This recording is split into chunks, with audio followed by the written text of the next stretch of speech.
Welcome back to 8th day of CBSE Maths Crash Class conducted by Arjuna Study Center.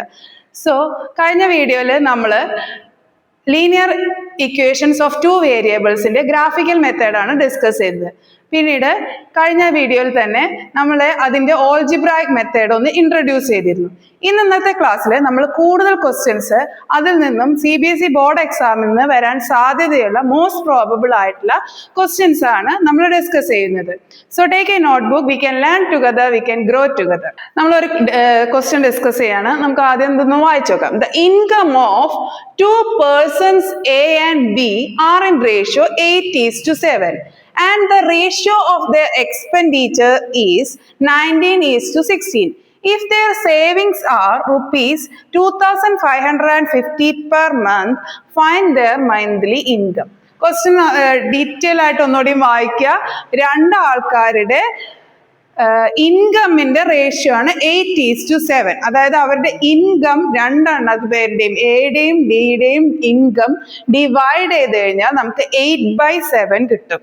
Okay, അപ്പൊ നമുക്ക് എങ്ങനെ ചെയ്യാം? Income of നമുക്കതിന് എങ്ങനെ എഴുതാം? ഇൻകം ഓഫ് എ എങ്ങനെ എഴുതാം? ഇൻകം ഓഫ് 8:7 ആണല്ലേ, A:B. Incomes of A and B നമുക്ക് തന്നിരിക്കുന്നത് എന്താണ്? 8:7. സോ അതിൽ നിന്ന് ഇൻകം ഓഫ് എ നമുക്ക് എങ്ങനെ എഴുതാം? 8x ഏതോ ഒരു റിയൽ നമ്പർ കൊണ്ട് മൾട്ടിപ്ലൈ ചെയ്തതാണ്. അതുപോലെ തന്നെ ഇൻകം ഓഫ് ബി നമുക്ക് എങ്ങനെ എഴുതാം? ഇൻകം ഓഫ് ബി നമുക്ക് എങ്ങനെ എഴുതാം? 7x എന്ന് എഴുതാം അല്ലെ. അപ്പൊ 8x/7x ഒന്ന് ചെയ്ത് നോക്കൂ. 8x/7x is equal to x cut ചെയ്ത 8/7 വരും. അങ്ങനെ 8:7 വരും. അപ്പൊ ആ എക്സ് എന്താന്ന് നമുക്കറിയില്ല, അതാണ് നമ്മൾ കണ്ടുപിടിക്കേണ്ടത്. Okay, 8x 7x. അതുപോലെ തന്നെ നമുക്ക് തന്നിട്ടുണ്ട് ratio of their expenditure is 19:16 തന്നിട്ടുണ്ട്. അപ്പൊ അത് നമുക്ക് ഇതുപോലെ എഴുതാം. എക്സ്പെൻഡിച്ചർ ഓഫ് എ എന്ത് വരും? നമുക്ക് 19y എന്ന് എഴുതാം അല്ലെ, വേറൊരു റിയൽ നമ്പർ. അതുപോലെ എക്സ്പെൻഡിച്ചർ ഓഫ് ബി എന്തെഴുതാം? നമുക്ക് 16y എന്ന് എഴുതാം അല്ലെ. 19:16 ആണ് തന്നിരിക്കുന്നത്. അപ്പൊ ഇൻകം അറിയാം, എക്സ്പെൻഡിച്ചർ അറിയാം, തന്നിട്ടുണ്ട്. അപ്പൊ നമുക്ക് ഇനി ഇതെന്തെങ്ങനെ ഇക്വേഷൻ എഴുതാം? നമുക്ക് പിന്നെ എന്താ തന്നിരിക്കുന്നത്? അവരുടെ സേവിങ്സ് അറിയാം. രണ്ടുപേർക്കും ഒരേ സേവിങ്സ്, മന്ത്ലി 2,550 റുപ്പീസ് അവർ സേവ് ചെയ്യുന്നുണ്ട്. എങ്ങനെയാ നമ്മൾ സേവിങ്സ് കണ്ടുപിടിക്കുക? Income minus expenditure. അപ്പൊ എയുടെ എക്സ്പെൻഡിച്ചറും ഇൻകമും നമുക്കറിയാം. അപ്പൊ എയുടെ സേവിങ്സ് നമുക്ക് എഴുതിക്കൂടെ? എഴുതാം. Income of A minus expenditure of A എന്ന് പറയുന്നതാണ് എന്ത്?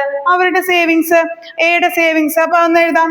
8x income of A 8x, expenditure of A എന്താണ്? 19y ഈക്വൽ ടു നമുക്ക് എന്താ? 2,550 കിട്ടി. ഓക്കെ, ഇനി നെക്സ്റ്റ് ബിയുടെ income of B and expenditure of B അറിയാം. അദ്ദേഹത്തിന്റെയും ബിയുടെയും എന്താണ് സേവിങ്സ്? 2,550 ആണ്. അപ്പൊ നമുക്ക് അതൊന്ന് എഴുതാം. ഇൻകം ഓഫ് ബി എന്ന് പറയുന്നത് 7x ആണ്, മൈനസ് 16y എന്ന് പറയുന്നത് 2,550 ആണ്. ഓക്കെ, ഇനി നമുക്ക് ഇതിൽ കോമൺ ആയിട്ടൊന്നും ഡിവൈഡ് ചെയ്യാനില്ല. ഓക്കെ, നമുക്കിത് മ്യൂച്വൽ ക്യാൻസലൈസേഷൻ വഴി ചെയ്യാം, അല്ലെങ്കിൽ നമുക്ക് എന്ത് ചെയ്യാം? സബ്സ്റ്റിറ്റ്യൂഷൻ മെത്തേഡ് ചെയ്യാം. ഏത് മെത്തേഡ് നിങ്ങൾക്ക് കംഫർട്ടബിൾ ആണെങ്കിലും ചെയ്യാം. ഇതിൽ എന്ന മെത്തേഡിൽ നമുക്ക് എക്സും വൈയും കണ്ടുപിടിക്കണമെന്ന് പറഞ്ഞിട്ടില്ല. എക്സും വൈയും കണ്ടുപിടിക്കണം എന്താണ്? എക്സും വൈയും കണ്ട് സബ്സ്റ്റിറ്റ്യൂട്ട് ചെയ്താലേ എന്ത് ചെയ്യാൻ പറ്റുള്ളൂ? ഇൻകം ഓഫ് എയും ഇൻകം ഓഫ് ബിയും എക്സ്പെൻഡിച്ചർ ഓഫ് എയും എക്സ്പെൻഡിച്ചർ ഓഫ് ദെയർ ബിയും കണ്ടിട്ടുള്ളൂ. നമ്മളോട് പറഞ്ഞിരിക്കുന്നത് ഇൻകം കണ്ടുപിടിക്കാൻ, എക്സ് കണ്ടുപിടിക്കാനേ പറഞ്ഞിട്ടുള്ളൂ. അപ്പൊ നമുക്ക് ഇതിൽ ഏത് മെത്തേഡ് വേണമെങ്കിലും ചെയ്യാം. നമുക്ക് കിട്ടിയിരിക്കുന്ന രണ്ട് equations 8x - 19y = 2,550 7x - 16y = 2,550 ആണ്. അപ്പൊ നമുക്ക് രണ്ട് മെത്തേഡ് നമ്മൾ ഓൾറെഡി അറിയാം. സബ്സ്റ്റിറ്റ്യൂഷൻ മെത്തേഡ് അറിയാം, അതുപോലെ തന്നെ എലിമിനേഷൻ മെത്തേഡ് അറിയാം. അപ്പൊ ഞാനിവിടെ ചെയ്യുന്നത് എലിമിനേഷൻ മെത്തേഡാണ്. അപ്പൊ എലിമിനേഷൻ മെത്തേഡ് ചെയ്യണമെങ്കിൽ നമുക്ക് ഏതെങ്കിലും ഒന്നിന്റെ കോഎഫിഷ്യന്റ് ഒരുപോലെ ഇരിക്കണം. അപ്പൊ ഞാനിവിടെ എക്സിന്റെ ആണ് ഞാൻ ഒരുപോലെ ആക്കാൻ ഉദ്ദേശിക്കുന്നത്. അങ്ങനെ ആവുമ്പോൾ നമ്മൾ എക്സിന്റെ കോഎഫിഷ്യന്റ് സെയിം ആക്കാൻ വേണ്ടിയിട്ട് ഞാൻ ഇവിടെ ഈ മൊത്തം ഇക്വേഷനെ 7 കൊണ്ട് മൾട്ടിപ്ലൈ ചെയ്യണം. അപ്പൊ 7 × 8 എത്ര വരും? 56 വരും. അതുപോലെ 7 × 19 7 × 2550 ചെയ്യണം. അതുപോലെ ഈ ഇക്വേഷനെ ഞാൻ എന്തുകൊണ്ട് മൾട്ടിപ്ലൈ ചെയ്യണം? 8 കൊണ്ട് മൾട്ടിപ്ലൈ ചെയ്യണം. അപ്പൊ 8 × 7 എന്ത് വരും? 56 വരും. അതായത് ഇതിന്റെ ഈ ഇക്വേഷന്റെ എക്സിന്റെ കോഎഫിഷ്യന്റ് ഇതുകൊണ്ടും ഫസ്റ്റ് ഇക്വേഷന്റെ എക്സിന്റെ കോഎഫിഷ്യന്റ് രണ്ടാമത്തെ ഇക്വേഷനെ കൊണ്ട് ഞാൻ മൾട്ടിപ്ലൈ ചെയ്യുന്നു. ടെക്നിക്ക് കിട്ടിയെന്ന് മനസ്സിലാക്കുന്നു. എന്നതിന് ശേഷം ഇത് എല്ലാ ഇക്വേഷനിലും എല്ലാ കോഎഫിഷ്യന്റ് കൊണ്ട് മൾട്ടിപ്ലൈ ചെയ്യണം. അപ്പൊ നമുക്ക് അതൊന്ന് ഡീറ്റെയിൽ ആയിട്ട് ചെയ്യാം. 7 × 8 56x ആണ് വരുന്നത്. അതുപോലെ 19 × y നിങ്ങൾ ചെയ്ത് നോക്കിയാൽ മതി, 133y ആണ് വരുന്നത് ചെയ്യുമ്പോൾ. ഓക്കെ, അതുപോലെ 2550 × 7 ചെയ്യുമ്പോൾ നിങ്ങൾക്ക് കിട്ടുന്നത് 170850 ആണ് കിട്ടുന്നത്. ഓക്കെ, അതായത് 117,850 ആണ്. അപ്പൊ ഇത് നിങ്ങൾ ചെയ്യണം. അതായത് 7 × 8 ആണ് 56x, 7 × 19 133y, 7 × 2550 17,850 ആണ് പറഞ്ഞത്. അതുപോലെ തന്നെ ഈ സെക്കൻഡ് ഇക്വേഷൻ, അതായത് ഇത് ഫസ്റ്റ് ഇക്വേഷൻ, സെക്കൻഡ് ഇക്വേഷൻ നമ്മൾ 8 കൊണ്ട് മൾട്ടിപ്ലൈ ചെയ്ത് കഴിഞ്ഞാൽ 56x - 16 × x വരുമ്പോൾ നമുക്ക് കിട്ടുന്നത് 128y ആണ് വരുന്നത്. അതുപോലെ തന്നെ 8 × 2550 ഇത് ചെയ്യുമ്പോൾ നിങ്ങൾ എന്തെന്ന് വെച്ചാൽ 255 × 8 ചെയ്യുക, എന്നിട്ട് 0 ആഡ് ചെയ്യുക. അങ്ങനെ ചെയ്യുമ്പോൾ നമുക്ക് കിട്ടുന്നത് 20,500 ആണ് കിട്ടുക. 20,400 ആണ് നമുക്ക് കിട്ടുന്നത്. ചെയ്ത് നോക്കിയാൽ മതി. 20,400 ആണ് നമുക്ക് മൾട്ടിപ്ലൈ ചെയ്യുമ്പോൾ കിട്ടുന്നത്. ഇപ്പൊ നമുക്ക് സുഖമായി രണ്ട് കോഎഫിഷ്യന്റും സെയിം ആണ്. അപ്പൊ ആദ്യത്തെ ഇക്വേഷന് രണ്ടാമത്തെ ഇക്വേഷൻ നമുക്ക് മൈനസ് ചെയ്യാം. മൈനസ് ചെയ്യുമ്പോൾ എന്താണ് വരുന്നത്? മൈനസ് ചെയ്യുമ്പോൾ ഇവിടെ നോക്കിക്കേ, 56x - 56x എന്ന് പറയുന്നത് 0 ആയിട്ട് വരും. -133 മൈനസ് ഓഫ് മൈനസ് എന്ന് വരുമ്പോൾ എന്താ വരിക? -133 ഇവിടെ നോക്കണം കേട്ടോ. -133y minus of -128y. ഇപ്പൊ എന്താ വരുന്നത്? -133y പ്ലസ് 128y ആയിരിക്കും. ഇത് വലുതും ഇത് ചെറുതുമാണല്ലോ കോഎഫിഷ്യന്റ്. അപ്പൊ എന്ത് ചെയ്യണം? വലുതിൽ നിന്ന് ചെറുത് മൈനസ് ചെയ്ത് വലുതിന്റെ സൈൻ ഇടണം. അപ്പൊ ഇതെന്ത് ചെയ്യും? രണ്ടും -133 - 128 എന്ന് പറയുന്നത് 5 ആണ്. സൈൻ എന്തിന്റെ ഇടണം? വലിയ നമ്പറിന്റെ 133യുടെ ഇടണം. അങ്ങനെ ഇവിടെ നമുക്ക് കിട്ടുന്നത് -5y ആണ്. ഇതൊക്കെ തെറ്റിക്കാൻ സാധ്യതയുള്ള കാര്യങ്ങളാണ്. ഇവിടെ നോക്കിക്കേ, നമ്മളൊരു ചെറിയ നമ്പർ എന്നാണ് വലിയ നമ്പറിനെ മൈനസ് ചെയ്യുന്നത്. ഇതിന്റെ മൈനസ് എന്ത് ചെയ്യുമ്പോൾ എന്ത് വരും? നമുക്ക് കിട്ടേണ്ടത് മൈനസ് ആണ് വരിക. ചെറിയ നമ്പർ എന്ന്, അതായത് 17,850 മൈനസ് 20,400 എന്ന് പറയുമ്പോൾ വലിയ നമ്പർ മൈനസ് ആണ്. സോ ഇതിന്റെ സിമ്പിൾ എന്തായിരിക്കും? മൈനസ് ആണ് വരുന്നത്. മൈനസ് ചെയ്യുന്ന സമയത്ത് നമുക്ക് കിട്ടുന്നത് 2,550 ആണ്. രണ്ട് സൈഡിലും മൈനസ് ഉണ്ടല്ലോ. സോ ഡിവൈഡ് ചെയ്യണം അല്ലെ. y നിങ്ങൾക്ക് അറിയാം സ്റ്റെപ്പ്. -2,550 -5 ചെയ്യുമ്പോൾ എന്താ നിങ്ങൾക്ക് കിട്ടുക? 25 എന്ത് വരും? 5. ഈ മൈനസ് കട്ട് ചെയ്യും. 5 കട്ട് ചെയ്യുന്ന സമയത്ത് എന്ത് വരും? 5. ഇവിടെ 1 വരും. ഇവിടെ എന്ത് വരും? 510 വരും. ആൻസർ എന്താ വരുന്നത്? y എന്ന് പറയുന്നത് 510 ആണ്. ഈ y ഇതിൽ സബ്സ്റ്റിറ്റ്യൂട്ട് ചെയ്താൽ മതി. ഏതെങ്കിലും ഒരു ഇക്വേഷനിൽ സബ്സ്റ്റിറ്റ്യൂട്ട് ചെയ്താൽ നമുക്ക് 7x - 16y = 2,550. ഞാൻ സെക്കൻഡ് ഇക്വേഷൻ എടുത്ത് അപ്പൊ 7x എന്താണെന്ന് നോക്കാം. 2,550 + 16y വരും. ഈ -16 ഈക്വലിന്റെ അപ്പുറത്ത് പോകുമ്പോൾ +16 വരും. 2,550 + 16 × എന്ത് വരും? 510 വരും. ചെയ്ത് നോക്കി നോക്കാം. 7x എന്ന് പറയുന്നത് അങ്ങനെ ആഡ് ചെയ്ത് വരുമ്പോൾ നമുക്ക് വരുന്നത് 10,720 10 എന്നുള്ള ഒരു ആൻസർ ആണ് വരുന്നത്. ഇത് രണ്ടും ആഡ് ചെയ്യുമ്പോൾ ഇതാദ്യം മൾട്ടിപ്ലൈ ചെയ്യണം കേട്ടോ. 16 × 550, അപ്പൊ ഏകദേശം 8160 ആണ് വരിക. 8160. ഒന്നുകൂടി ഞാനൊരു സ്റ്റെപ്പ് എഴുതാം. അതായത് 2550 പ്ലസ് 8160 വരും. ഇത് ആഡ് ചെയ്യുമ്പോൾ 10,710 ആണ് നമുക്ക് ആൻസർ വരിക. 7x വരും. എക്സ് നമുക്ക് എന്ത് കിട്ടും? 10,710 ഡിവൈഡഡ് ബൈ 7 കിട്ടും. 7 കിട്ടുന്നത് നമുക്ക് 1530 ആണ് നമുക്ക് എന്ത് വരുന്നത്? ആൻസർ ആയിട്ട് കിട്ടുന്നത്. അപ്പൊ നമുക്ക് എക്സ് കിട്ടിയല്ലോ. ഇനി നമുക്ക് ഇൻകം സുഖമായിട്ട് കണ്ടെത്താം. 8x കിട്ടി, 1530 കിട്ടി. അപ്പൊ 8x എന്തായിരിക്കും എന്ന് കണ്ടുപിടിക്കുക, 7x എന്തായിരിക്കും എന്ന് കണ്ടുപിടിക്കുക. 8x 7x ഓൾറെഡി നമുക്ക് അറിയാം അല്ലെ. 10,710 ഇവിടെ നമ്മൾ ചെയ്ത് കണ്ടെത്തിയിട്ടുണ്ട്. അപ്പൊ നമുക്ക് 7x, ഈ ഇൻകം എത്രയാണെന്ന് നമുക്ക് സുഖമായിട്ട് എഴുതാം. 7x ഡയറക്റ്റ് ആയിട്ട് കിട്ടിയിട്ടുണ്ട്. 10,710 കിട്ടിയിട്ടുണ്ട്. അതുപോലെ 8x കണ്ടുപിടിക്കുക. 8x കണ്ടുപിടിക്കുന്ന സമയത്ത് നിങ്ങൾക്ക് കിട്ടുന്നത് ഇൻകം ഓഫ് ബി അല്ലെ. 8x 12,240 ആണ് നിങ്ങളുടെ ഇൻകം വരുന്നത്. 8 × 1530 ചെയ്യുമ്പോൾ എക്സിന്റെ വാല്യൂ എന്താണ്? 1530 ചെയ്യുമ്പോൾ നിങ്ങൾക്ക് എന്ത് കിട്ടും? 12,240. ഡീറ്റെയിൽ ആയിട്ട് പറഞ്ഞത് മനസ്സിലായെന്ന് കരുതുന്നു. കുറച്ച് ലെങ്തി കാൽക്കുലേഷൻസ് ഉണ്ടെന്നേ ഉള്ളൂ.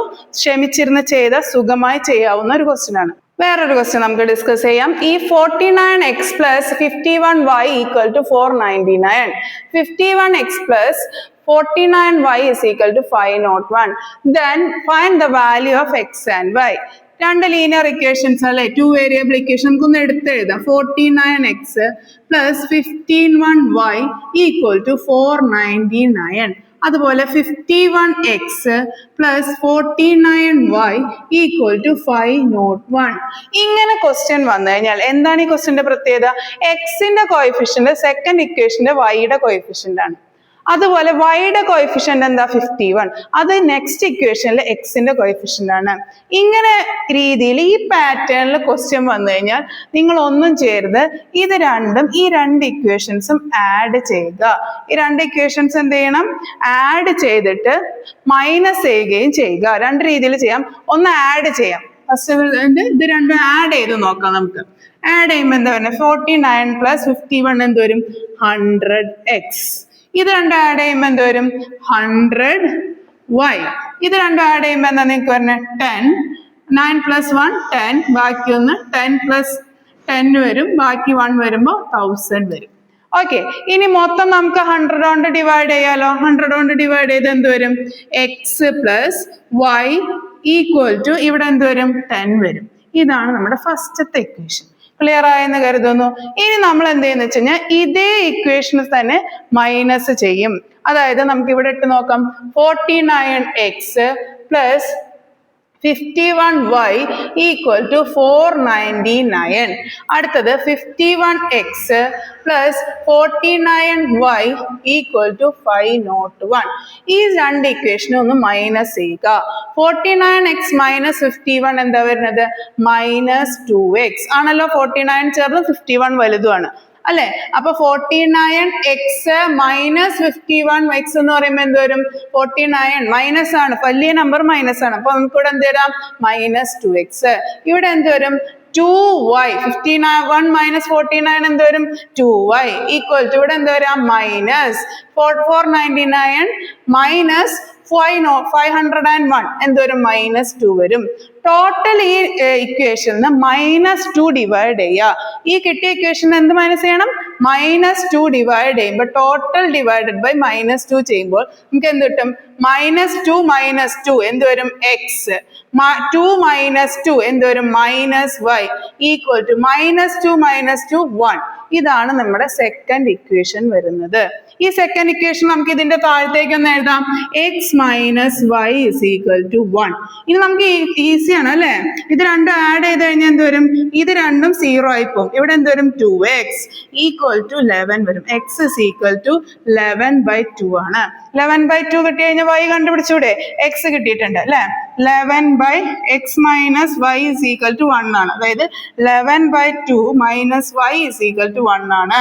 അപ്പോ എന്തോരും 11/2 - 1, ഈ 1നെ ഇങ്ങോട്ട് എടുക്കുമ്പോൾ -1 - y അപ്പുറത്ത് പോകുമ്പോൾ y + y. അപ്പൊ എന്താ LCM എടുക്കണം അല്ലെ? താഴെ 1 ആണ്. അപ്പൊ രണ്ട് സൈഡിലും 2 ആക്കാൻ എന്ത് ചെയ്യണം? 11/2 മൈനസ് രണ്ട് സൈഡിലും ഇവിടെ 2 ആക്കാൻ വേണ്ടി 2 ആണ്. 1 × 2 മൾട്ടിപ്ലൈ, മേലും 2 കൊണ്ട് തന്നെ മൾട്ടിപ്ലൈ ചെയ്യണം. അപ്പൊ = y. ഡിനോമിനേറ്റർ സെയിം ആയി.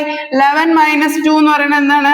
9/2 ആണ് ആൻസർ വരിക. അപ്പൊ x = 11/2 y = 9/2 ആണ്. നമുക്കതൊന്ന് ഇക്വേഷനിൽ ഇട്ട് നോക്കി നോക്കാം, ശരിയാണോന്ന് അറിയാം. 11/2 + 9/2 10 ആണോ നോക്കി നോക്കാം. 11/2 + 9/2 എന്താ വരുന്നത്? 11 + 9 എന്താ വരിക?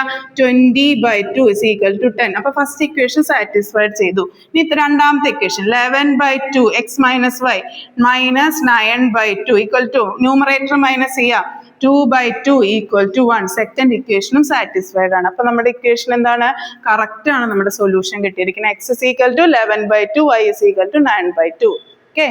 നെക്സ്റ്റ് ക്വസ്റ്റ്യൻ എന്ന് പറഞ്ഞാൽ ഒരു വേർഡ് പ്രോബ്ലം ആണ്. ഇതിന്റെ ഒരു പ്രത്യേകത എന്താന്ന് വെച്ചാൽ ഞാൻ നിങ്ങൾക്ക് ഇത് വായിച്ച് ഇതിൽ എന്തൊക്കെയാ തന്നിരിക്കുന്നതെന്ന് നിങ്ങൾക്ക് ഐഡന്റിഫൈ ചെയ്യാൻ പറ്റണം. ചെയ്യാനുള്ള സ്റ്റെപ്സ് വളരെ സിമ്പിൾ ആണ്, കാൽക്കുലേഷൻ വളരെ എളുപ്പമാണ്. അപ്പൊ നമുക്ക് ഈ ക്വസ്റ്റ്യൻ ആദ്യം ഒന്ന് വായിച്ചു നോക്കാം. A man can row a boat downstream 20 kilometers in 2 hours. അതായത് ഒരു മനുഷ്യന് ഒരു ബോട്ട് താഴോട്ട് ഡൗൺസ്ട്രീം ഒരു സ്ട്രീമിന് ഡൗൺവേർഡ്സ് റോ ചെയ്യാൻ വേണ്ടിയിട്ട്, അത് 20 കിലോമീറ്ററോളം അദ്ദേഹം 2 hours കൊണ്ടാണ് റോ ചെയ്തിരിക്കുന്നത്. ഇനി അപ്സ്ട്രീം 4 kilometers in 2 hours. മുകളിലോട്ട് അപ്സ്ട്രീം 4 കിലോമീറ്റർ 2 hours കൊണ്ടാണ് റോ ചെയ്തിരിക്കുന്നത്. ഇത്രയും ഡീറ്റെയിൽസ് ആണ് തന്നിരിക്കുന്നത്. എന്നിട്ട് നമ്മളോട് കണ്ടുപിടിക്കാൻ പറഞ്ഞിരിക്കുന്നത് ഫൈൻഡ് ഹിസ് സ്പീഡാണ് കണ്ടുപിടിക്കാൻ പറഞ്ഞത്. സ്റ്റിൽ വാട്ടറിലെ സ്പീഡും അതുപോലെ also find the speed of the stream, അതായത് സ്ട്രീം ഉള്ള സമയത്തുള്ള സ്പീഡും അതുപോലെ സ്റ്റിൽ അനങ്ങാതിരിക്കുന്ന വെള്ളത്തിലുള്ള സ്പീഡുമാണ് കണ്ടുപിടിക്കേണ്ടത്. അപ്പൊ കണ്ടുപിടിക്കേണ്ട എക്സും വൈയും നമുക്കറിയാലോ. ഒന്ന് speed on still water, still water എത്രയാണ്? സ്റ്റിൽ വാട്ടർ ആണ് എക്സ്. അതുപോലെ സ്പീഡ് ഇൻ സ്ട്രീം ഒഴുക്കിലുള്ളതാണ് നമ്മുടെ വൈ, ലെറ്റ്. നമുക്കതറിയാം അല്ലെ. സ്പീഡാണ് കണ്ടുപിടിക്കാൻ പറഞ്ഞിരിക്കുന്നത്. നമുക്ക് തന്നിരിക്കുന്ന കാര്യങ്ങളൊന്ന് എഴുതിക്കേ. അപ്സ്ട്രീം അല്ലെങ്കിൽ ആദ്യം തന്നിരിക്കുന്നത് എന്താണ്? ഡൗൺ സ്ട്രീം ആണ് തന്നിരിക്കുന്നത്. 20 kilometers in 2 hours തന്നിട്ടുണ്ട്. അപ്പൊ നമുക്ക് സ്പീഡ് എന്ന് പറഞ്ഞാൽ 20/2 ആണെന്ന് നമുക്കറിയാം അല്ലെ, സ്പീഡ് എന്ന് പറയുന്നത്. ഓക്കെ. ഇനി ഡൗൺ സ്ട്രീം എന്ന് പറയുമ്പോൾ നമ്മുടെ അവസ്ഥ എന്താണ്? ഡൗൺ സ്ട്രീം എന്ന് പറയുമ്പോൾ സ്റ്റിൽ വാട്ടറിന്റെ കൂടെ എന്തുകൂടിയും വരും? ഒരേ ഒഴുക്കിന് ഒപ്പാണ് അല്ലെ. അപ്പൊ നമുക്ക് സ്റ്റിൽ വാട്ടറിലെ സ്പീഡും അതുപോലെ സ്ട്രീമിന്റെ സ്പീഡും ആഡ് ചെയ്യാൻ പറ്റും. ഇതാണ് ഇതിന്റെ കാര്യം. അതായത് രണ്ട് സ്പീഡും കൂടി നമുക്ക് കിട്ടും. അപ്പൊ നമ്മൾക്ക് ഡൗൺ സ്ട്രീം എന്ന് പറയുന്ന കേസിൽ, ഡൗൺ സ്ട്രീം എന്ന് പറയുന്ന സമയത്ത് നമുക്ക് സ്പീഡ് കൂടുതലായിരിക്കും അല്ലെ. നമുക്ക് അറിയാവുന്ന കാര്യമാണ്. ഡൗൺ സ്ട്രീം എന്ന് പറയുമ്പോൾ സ്പീഡ് കൂടുതലാണ്. അതായത് നമുക്ക് സ്റ്റിൽ വാട്ടറിലെ സ്പീഡും അതായത് സ്ട്രീമിന്റെ സ്പീഡോടും ആഡ് ചെയ്യണതാണ് എന്ത് വരുന്നത്? ഡൗൺ സ്ട്രീമിലെ സ്പീഡ് എന്ന് പറയുന്നത്. That equal to distance by time. Distance by time എന്താണ് വരുന്നത്? എത്ര ഡിസ്റ്റൻസ് പോയി? 20 kilometers ആണ് പോയത്. എത്ര ടൈം കൊണ്ടാണ് പോയത്? 2 hours കൊണ്ടാണ് പോയത്. ഓക്കെ. അപ്പൊ ഇങ്ങനെയാണ് നമുക്ക് കിട്ടുന്നത്. x + y = 220/2 10 ആണ് ഫസ്റ്റത്തെ ഇക്വേഷൻസ്. ഓക്കെ, കിട്ടിയെന്ന് കരുതുന്നു. അതുപോലെ തന്നെ നെക്സ്റ്റ് വരുന്നത് നമുക്ക് എന്താണ്? അപ്സ്ട്രീം ആണ് കേസ് പറയുന്നത്. Upstream 4 kilometers in 2 hours. Upstream എന്ന് പറയുമ്പോൾ നമുക്ക് സ്റ്റിൽ വാട്ടറിന്റെ സ്പീഡിനേക്കാളും എന്താണ്? സ്ട്രീമിന്റെ സ്പീഡ് മൈനസ് ചെയ്യണം. നമുക്ക് ഒഴുക്കിന് എതിരാണ് നമ്മൾ പോയിക്കൊണ്ടിരിക്കുന്നത്. അപ്പൊ നമുക്ക് എന്ത് ചെയ്യണം? സ്പീഡ് മൈനസ് ചെയ്യണം. ഈ ലോജിക്ക് മാത്രമേ ഉള്ളൂ കേസിൽ അല്ലെ. അപ്സ്ട്രീം ആയിരിക്കും നമുക്ക് എന്താണ്? സ്പീഡ് കുറവായിരിക്കും അല്ലെ. അപ്പൊ സ്റ്റിൽ വാട്ടർ സ്പീഡിനേക്കാളും സ്ട്രീം സ്പീഡ് കുറച്ചതായിരിക്കും വരിക, മൈനസ് ചെയ്തതായിരിക്കും വരിക. അതുകൊണ്ട് സ്പീഡ് കുറവായിരിക്കും. Okay. That is equal to എത്ര കിലോമീറ്റർ പോയി? 4 kilometers in എത്ര ടൈമിൽ പോയി? 2 hours പോയി. അതായത് നമുക്ക് എന്ത് എഴുതാം 4/2 2 എഴുതാം. That is X minus Y is equal to എന്ത് വരും 2 വരും. ഇതാണ് നിങ്ങളുടെ സെക്കൻഡ് ഇക്വേഷൻ. രണ്ട് ഇക്വേഷനും കിട്ടിയല്ലോ, വളരെ എളുപ്പമായിട്ട് കിട്ടി. ഒന്ന് X plus Y is equal to 10 ആണ്. Second equation X minus Y is equal to ആണ്. വളരെ എളുപ്പമല്ലേ, രണ്ട് ഇക്വേഷനും ഭയങ്കര എളുപ്പമാണ്. ഇത് എന്താ എലിമിനേഷൻ മെത്തേഡ് യൂസ് ചെയ്യാൻ രണ്ടെണ്ണം ആഡ് ചെയ്യാം അല്ലെ. ഇത് രണ്ടും ക്യാൻസൽ ആയി ഇവിടെ 0 വരും. 2x plus 0 is equal to എന്ത് വരും 12 വരും. x എന്ന് പറയുന്നത് 12/2 ആണ്. That is equal to 6 km/h ആണ് വരുന്നത്. ഓക്കെ, അതുപോലെ തന്നെ വൈയിൽ സബ്സ്റ്റിറ്റ്യൂട്ട് ചെയ്യാം. X plus Y is equal to 10 ആണ്. എക്സ് 6 ആണെങ്കിൽ വൈയുടെ വാല്യൂ എന്തായിരിക്കും അപ്പോ 4 ആണ്. അപ്പൊ വൈ ഇസ് ഈക്വൽ ടു എന്താ വരുന്നത് 4 km/h ആണ്. കാൽക്കുലേഷൻ ഭയങ്കര സിമ്പിൾ. അപ്പൊ സ്റ്റിൽ വാട്ടർ സ്പീഡ് എക്സ് എത്രയാ വരുന്നത് 6 km/h. അതുപോലെ സ്പീഡ് ഇൻ സ്ട്രീം എന്താണ് നമുക്ക് കാൽക്കുലേറ്റ് ചെയ്ത് കിട്ടിയത് 4 km/h. ഇതിൽ നമ്മൾ ശ്രദ്ധിക്കേണ്ട ഒരേ ഒരു കാര്യം എന്താണെന്ന് വെച്ച് കഴിഞ്ഞാൽ ഡൗൺ സ്ട്രീം എന്ന് പറയുമ്പോൾ സ്പീഡ് ആഡ് ചെയ്യണം, അപ് സ്ട്രീം എന്ന് പറയുമ്പോൾ സ്പീഡ് മൈനസ് ചെയ്യണം. അതുപോലെ നമുക്ക് കണ്ടുപിടിക്കേണ്ട രണ്ട് സാധനങ്ങൾ, find the speed in the stream, അതുപോലെ തന്നെ find his speed in flowing in still water. ഇത് രണ്ടുമാണ് നമ്മുടെ അൺനോൺ വേരിയബിൾ ആയിട്ട് എടുക്കേണ്ടത്. അതായത് speed in still water X ആയിട്ടും സ്പീഡ് ഇൻ സ്ട്രീം വൈ ആയിട്ടും, അത് രണ്ടുമാണ് നമ്മുടെ അൺനോൺ വേരിയബിൾസ്. ഇത് നിങ്ങൾക്ക് ക്വസ്റ്റ്യൻ വായിച്ച് ഐഡന്റിഫൈ ചെയ്യാൻ കഴിയണം. അതുപോലെ ഈ കാര്യം നിങ്ങൾക്ക് അറിയണം, ഡൗൺ സ്ട്രീം എന്ന് പറയുമ്പോൾ സ്പീഡ് കൂടും അല്ലെ, രണ്ട് സ്പീഡും കൂടി ചേർന്നതാണ് വരിക, അതായത് എക്സ് പ്ലസ് വൈ വരും. അതുപോലെ അപ് സ്ട്രീം എന്ന് പറയുമ്പോൾ നിങ്ങളുടെ സ്റ്റിൽ വാട്ടർ സ്പീഡിനേക്കാളും സ്ട്രീമിന്റെ സ്പീഡ് മൈനസ് ചെയ്യണം, എക്സ് മൈനസ് വൈ. ഈ രണ്ട് കാര്യങ്ങളും അറിയാമെങ്കിൽ സുഖമായിട്ട് ക്വസ്റ്റ്യൻ ചെയ്യാവുന്നേ ഉള്ളൂ. കാൽക്കുലേഷൻ ഒക്കെ വളരെ സിമ്പിൾ ആയിട്ടുള്ള കാൽക്കുലേഷൻസ് ആണ്. അപ്പൊ നിങ്ങൾക്ക് മനസ്സിലായെന്ന് കരുതുന്നു. ഇങ്ങനത്തെ ക്വസ്റ്റ്യൻസ് കിട്ടിക്കഴിഞ്ഞു കഴിഞ്ഞാൽ നിങ്ങൾ ടെൻഷൻ ആവരുത്. ഒരു തവണ വായിച്ച് കിട്ടിയില്ലെങ്കിൽ 3 or 4 തവണ വായിക്കുക. അതിൽ തന്നിരിക്കുന്ന സാധനങ്ങൾ നിങ്ങൾക്ക് അറിയാവുന്ന മെറ്റീരിയലുമായിട്ട് കമ്പയർ ചെയ്യുക, എടുത്തെഴുതുക, ഒന്നുകൂടി ചിന്തിക്കുക. നിങ്ങൾക്ക് തീർച്ചയായും കിട്ടും. സ്പീഡ് എന്താണെന്നുള്ളത് നിങ്ങൾക്ക് അറിയാം അല്ലേ, നമ്മൾ ഫിസിക്സിലൊക്കെ പഠിക്കുന്നതാണ് കിലോ ഡിസ്റ്റൻസ് ബൈ ടൈം. അപ്പൊ അതൊക്കെ വെച്ചിട്ട് ഒന്ന് റിലേറ്റ് ചെയ്തിട്ട് ഇങ്ങനെയുള്ള കാര്യങ്ങളൊക്കെ ചെയ്യാൻ പഠിക്കുക. ഇങ്ങനെയാണ് വേർഡ് പ്രോബ്ലം നമ്മൾ ഐഡന്റിഫൈ ചെയ്യേണ്ടത്. ഐഡന്റിഫൈ ചെയ്തെടുത്തു കഴിഞ്ഞാൽ സുഖമായിട്ട് ചെയ്യാവുന്നേ ഉള്ളൂ. ഒരു വേർഡ് പ്രോബ്ലം പോലും നിങ്ങൾ സ്കിപ്പ് ചെയ്യാൻ പാടില്ല എക്സാമിന്. ഓക്കെ സ്റ്റുഡൻസ്, അപ്പൊ ഇന്ന് ഡിസ്കസ് ചെയ്ത 3 ക്വസ്റ്റ്യൻസ് നിങ്ങൾക്ക് മനസ്സിലായെന്ന് കരുതുന്നു. വളരെ സിമ്പിൾ ആയിട്ടാണ് നമ്മൾ ഡിസ്കസ് ചെയ്തിരിക്കുന്നത്. അപ്പോൾ ഈ ക്വസ്റ്റ്യൻസ് ഒക്കെ നിങ്ങൾ വർക്ക്ഔട്ട് ചെയ്യണം. അതുപോലെ വേർഡ് പ്രോബ്ലം ചെയ്യുമ്പോൾ 3 or 4 തവണ നിങ്ങൾ വായിക്കുക. അതിനുശേഷം അതിൽ തന്നിരിക്കുന്ന സാധനങ്ങൾ നിങ്ങൾക്ക് അറിയാവുന്ന കാര്യങ്ങളുമായിട്ട് നമുക്കറിയാവുന്ന മെറ്റീരിയലുമായിട്ട് കമ്പയർ ചെയ്തിട്ട് ഐഡന്റിഫൈ ചെയ്തിട്ട് ക്വസ്റ്റ്യൻസിന് ഒരു മാത്തമാറ്റിക്കൽ എക്സ്പ്രഷൻ എഴുതാൻ പഠിക്കണം. അത് മാത്രമേ ഉള്ളൂ വേർഡ് പ്രോബ്ലമിന്റെ ഒരു problem. Thank you all. We can learn together, we can grow together. Okay, thank you.